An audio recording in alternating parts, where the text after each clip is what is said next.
Америка Құрама Штаттарының Иранға қойған 48 сағаттық ультиматум уақыты аяқталды. ақш-тың Ираннан талап етіп отырған ең үлкен мәселесі әрине Ормұз бұғазын ашу. Өйткені бұл бұғаз ашылмаса, әлемде мұнай дағдарысы ғана емес, экономикалық дағдарыстың да ушығып кетуі әбден ықтимал. Бір ғана мысалы әлемде чип деген дүние, бұл Оңтүстік Кореяда және Тайванда өндірілетін білесіздер, бірақ екі елде әсіресе энергетикаға, мұнайға өте қатты тәуелді. Ормұз бұғазы қазір жабық тұр, ешқандай кеме өтпейді, кемелердің бәрі кептелісте осы соғыстың аяқталғанын күтіп тұр. Әрине, әлем қазір ақшты қыса бастау мүмкін, Иранға да керегі сол, өйткені Иран ақштың бұл ультиматумына былай деп жауап берді. Егерде ақш біздің ультиматумда қойып отырған басты талабы бойынша энергетикалық нысандарды соққыға алатын болсаңдар, Иранда ақшқа қатысты барлық нысанды көздейтін болады. Әлемнің әр түкпіріндегі, яғни білесіздер, Иранның қазір зымыраны Үнді мұхитында орналасқан әскери базаға дейін ұшып келді. Бұл тегін емес. Екі ара қашықтық 4000 шақырым, яғни Иранның дрондары шынымен де 4000 шақырымды еңсеруі мүмкін. Бұл дегеніміз не сөз? Бұл Иранның дрондары тіпті қажет болған жағдайда Европаға да ұшып келуі ықтимал деген сөз. Жағдай әрі қарай қалай өрбуі мүмкін?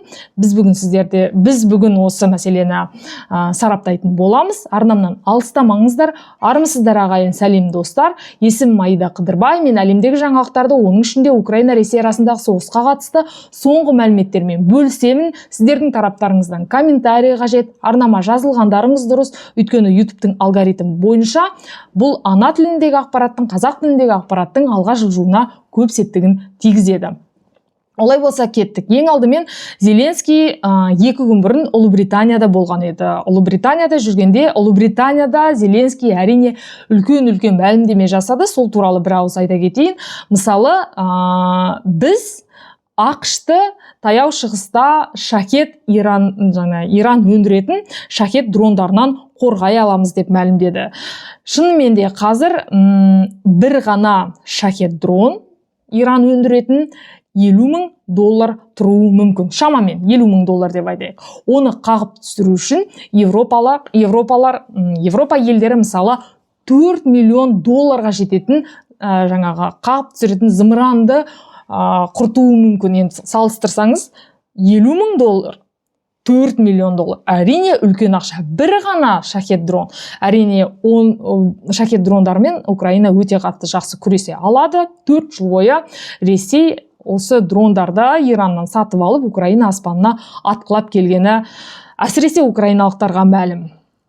Және Ұлыбританияда сөйлеген сөзінде Зеленский біз бұл дрондармен өте жақсы шайқаса аламыз, мамандарымыз бар, және Украина тіпті осы шахет дрондарды атып түсу үшін Европа сияқты $4 миллион тұратын зымыранды емес, $10,000 ғана тұратын дрондарды қолданады деп мәлімдеді. Яғни шахет дрондары $50,000 тұратын болса, Украина өндіретін $10,000 дрон соны қағып түсіруі мүмкін. Бұл деген үлкен эконом қарап отырсақ, сондықтан бәлкім Европарламенттің төрағасы Урсула фон дер Ляйен Украинаға 90 миллиард евро көлемінде несие беретін мәлімдеді. Әрине, бұл несиені беруге Европаның барлық елі келісіп тұрған жоқ. Әсіресе Словакия бар, әсіресе венгрлер бар. Орбан Путиннің өте жақсы досы, және жалпы Украинаның саясатын қолдамайтын Европадағы елдің бірі. Бірақ ешқандай да жағдайға қарамастан Урсула фон дер Ляйен Украинаға несие беретін мәлімдеді. Бәлкім Европа қазір Украинаның көмегіне өте қатты мұқтаж болуы мүмкін. Әсіресе біледі, және Европа біледі, орыстармен қалай соғысу керек екенін. Иранның тактикасы Ресейдің соғыс тактикасына сәл ұқсайды. Және соңғы мәлімет бойынша, осы 1.7-дегі мәлімет бойынша Иранның дрондары Үнді мұхитындағы ақштың базасына дейін ұшып жетті, яғни 4000 шақырымды еңсерді. Демек, Иран 4000 шақырымға дейін жететін зымыранды жасауға толық қауқары бар деген сөз. Бұл дегеніміз әрине Европаны да үркітіп отыр. Өйткені бұл жағдайда Ираннан ұшқан зымырандар 4000 шақырды еңсеріп Европаға келуі әбден мүмкін.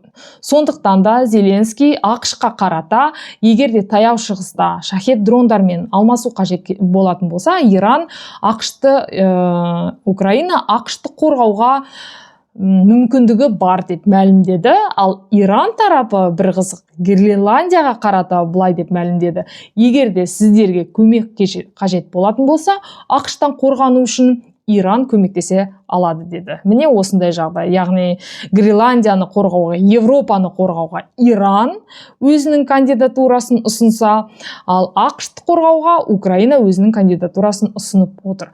Бұл ретте Ұлыбританияның ядролық қару тасымалдайтын кемесі қазір Армуз бұғазына жақындап қалды. Бұл дегеніміз не? Бұл дегеніміз жаңағы Ұлыбританияның су асты ядролық тасымалдау кемесі бәлкім Иранға қарсы Томагавк деген зымырандары бар. Ол ешкімге білдірмей су астынан соққы жүргізе алады. Өйткені Иран Ормуз бұғазын қазір толығымен бұғаттап тастап тұр. 22 кеме өтпекші болған, бірақ оларға қару атылды. Демек, кемелер қазір толық күтіп тұр. Қашан осы соғыс бәлкім аяқталуы мүмкін, қашан қауіпсіз болады. Бірақ ақш қайта-қайта Иранға қарата айтып жатыр: тезірек Ормуз бұғазын босатыңдар, әйтпесе сендердің энергетикалық нысандарыңды қазір атқылаймыз деп. Ірі энергетикалық нысанды атқылайтын болса, әрине бұл блэкаут болады деген сөз Иранда. Бірақ Иранда ақшқа қарата біз де сендерді толық блэкаутқа енгізе түсіре алатын жағдайымыз бар.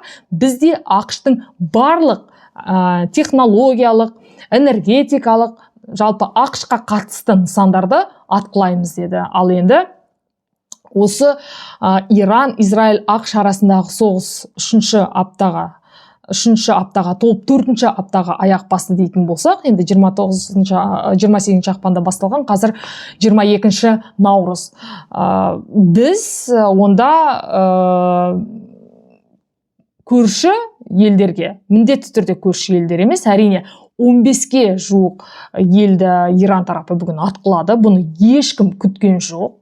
Өйткені ақш пен Израиль соғысты бастаған кезде әрине Иран жауап ретінде тып-тыныш жатқан, бірақ ішінде ақш әскери базалар орналасқан елдерді де атқылай бастады. Оның ішінде Біріккен Араб Әмірліктері, сіздер өте жақсы білесіздер, Сауд Аравиясы бар, Кувейт бар, Бахрейн бар, және енді Иран тарапының жауабы бойынша ақшқа қатысты барлық нысандарды атқылауы мүмкін. Бұл жағдайды одан әрі ушықтыра түсетіні мәлім. Өйткені ақшқа қатысты нысан көптеген елдерде, барлық елдерде бар деген сөз. Яғни Ормуз бұғазын ашпаймыз деп Иран қырсығып отыр. Трамп қайта-қайта ультиматум беріп отыр. Трамптың ультиматумы бір жағынан белгілі. Ресейге қанша рет ультиматум берген. Соғысты, Украина-Ресей арасындағы соғысты бір тәулікте тоқтатамын деген. Бірақ ақштың да Трамптың да мінезі өте құбылмалы. Ол Иранға мысалы соғыс бастап жібереді деп ешкім ойлаған жоқ. Бір жағынан сарапшылардың мәліметі бойынша көптеген жаңа деректерді оқыған кезде әрине бұл соғыстың астарының ар жағында әрине Қытайды энергетикалық тәуелділікке толығымен жүктеу мәселесі жатыр. Жалпы Қытайды дүзе бүктіру мәселесі жатыр деп жатқан болуы мүмкін деп айтады. Өйткені Қытай талай жылдан бері мысалы Ираннан тәулігіне 2 миллион баррельге жуық мұнайды сатып алып келген. Қазіргі күні Қытайда миллиардтаған әрине мұнай баррелі сақталып тұр, бірақ оның түгесілетіні мәлім. Сондықтан да қазір Ормуз бұғазы жабылатын болса, Қытай Иранның мұнайын сатып алуды толығымен тоқтататын болса, енді Трамп солай ойлады ғой, мұнайдың жолын толығымен жабамыз деп. Онда Қытай шынымен де энергетикалық тәуелділікке толығымен түсуі мүмкін деп. Бірақ шынымен де Ираннан мұнайды сатып алуды тоқтататын болса, әсіресе мысалы чиптерді өндіріп отырған Оңтүстік Корея бар, Тайвань бар, яғни Қытай, оның бәрі шынымен де өте қатты байланысты.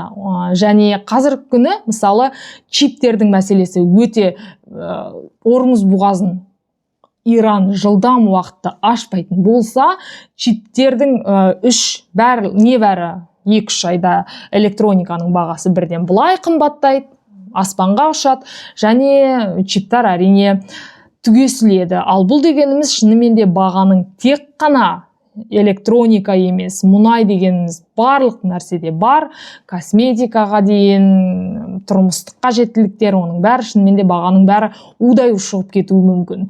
Яғни Иранның стратегиясы бойынша қазір әлемде бәрі қымбаттайды, мұнай бағасы қымбаттайды, біз Ормуз бұғазын ашпаймыз, Американың әлемдегі нысандарын атқылай береміз, барлық әлем ақшты қыспаққа алады, соғысты тоқтат деп. Яғни ақш ешқандай да жеңімпаз болып шықпайды дейді.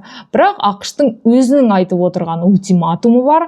Олар мысалы Ормуз бұғазына аса да тәуелді емес, олардың барлық біз Путин айтпақшы, бізде бәрі окей, біз ешқандай да қиналмаймыз, бізде бәрі дұрыс, соғыс өзінің тактикасымен жүріп келе жатыр, ешқандай да қиындық жоқ. Зеленскийға қарат айтты, бізге көмегің керек жоқ, біз ақштың әскері шынымен де бәрін план бойынша жүріп келе жатырмыз деп.